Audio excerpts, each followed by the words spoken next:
مهاجران در روی فرش خوابیدند تا سرنوشتشان معین شود. اینجا فرودگاه شرمیتو شهر مسکو است. این مهاجران هم به گفته خودشان صبح 3 ایول از فرودگاه بختر به مسکو پرواز کردند، اما در فرودگاه شرمیتو به آنها اجازه ورود ندادند. یک قریب اینجا تگی 150 نفر هستی، 50 کسی که بالا بردگیان، همشون بالا دایی بسروش برو نمیدونم مورا даже сумкамона наметавон мегӯянд ки айнами аппарат бихарен ина аппарат қариби холиши фақат шоколад монега тамом абегар шоколад дига ҳеч нест овош монега овош нархаш 50 рубля мардум колкиломга пул надорад ки бихара. این مهاجران 5 شبانه روز در فرودگاه شرمیتو در ماندند. صبح 8 ایول حدود 60 نفر آنها را به تاجیکستان اخراج یا دپارت کردند.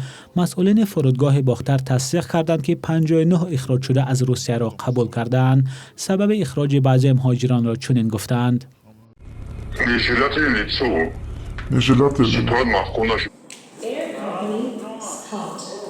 شهروندان تاجیکستان تنها در فرودگاه شرمیتو و به چنین مشکل دچار نشدند. در فرودگاه ونوکوو هم به گفته مهاجران به همه شهروندان تاجیکستان اجازه ورود به روسیه را نمیدهند.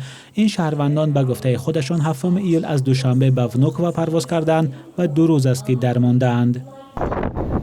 شهروندان تاجیکستان این شب و روز از طریق راه زمینی هم نمیتوانند به آسانی وارد روسیه شوند. از روز 19 ایون 10 ماشین با شهروندان تاجیکستان در گذرگاه آزینکی در مرز قزاقستان با روسیه درماندند. مهاجران صبح 8 ایول این نوا را فرستاده گفتند وضعیت بهتر نشده است. общий агон 65-70 ماشین ایده общий اگر یا سر بتن 10-12 ساعت همه را سر میتن لیکن کم سر دودیسان. پس از حمله مرگبار به کراکورسیتی که چند مهاجر تاجیک را در آن عیبدار می‌کنند، ورود شهروندان تاجیکستان به روسیه مشکل شد. بعد آن حادثه صدها مهاجر تاجیک را با بهانه‌های گوناگون ساعت‌ها در فرودگاه نگاه داشتند، اجازه گذر ندادند و به تاجیکستان برگرداندند. این حال در گذرگاه‌های مرزی نیز رخ داده است. روسیه مکان اساسی کار برای هزارها مهاجر تاجیک است. مولا رجب یوسفی، رادیوی آزادی، دوشنبه.